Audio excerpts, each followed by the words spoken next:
দুমড়ে মুচড়ে পড়ে আছে প্রাইভেট কার। ট্রাক প্রাইভেট কারের সংঘর্ষ ঘিরে উৎসুক জনতার ভিড়, কেড়ে নিল 4টি তাজা প্রাণ।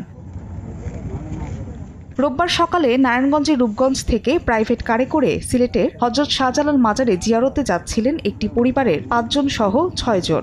পথে ওসমানীনগর 19 মাইল এলাকায় পৌঁছালে বিপরীত দিক থেকে আসা ট্রাকের সঙ্গে মুখোমুখি সংঘর্ষ হয়। এতে ঘটনাস্থলে প্রাণ হারান 2 জন।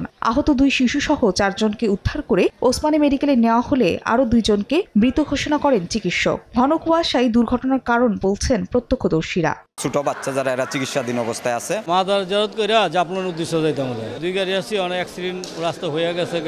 এদিকে সাতক্ষীরার দেবহাটায় স্কুলে যাওয়ার পথে বেপরোয়া ট্রলির চাকায় পিষ্ট হলো 2য় শ্রেণীর শিক্ষার্থী মিম। ঘটনার পরপরই ট্রলি চালককে আটক করে পুলিশে দেয় স্থানীয়রা। জব্দ করা হয় ট্রলিটিও।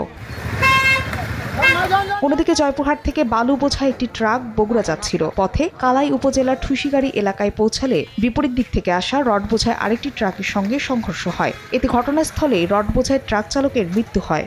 ঘরের ভিতরে শব্দ শোনা শুধু আস্তে এসে দেখি দূরে ট্রাক সারা খায়া ড্রাইভার ভিতরে মারা গেছে। 2 গাড়ি একটা হওয়ার পর ফায়ার সার্ভিসের লোক আসে আর কাটে বার করলো। এছাড়া রাজধানী থেকে ছেড়ে আসা খুলনাগামী ওয়েলকাম পরিবহনের একটি যাত্রীবাহী বাস গোপালগঞ্জের গোপীনাথপুর এলাকায় পৌঁছালে ইট ভর্তি ট্রলির সঙ্গে সংঘর্ষ হয়। এতে বাসের এক যাত্রী মারা যান। আহত হন অন্তত 5 যাত্রী।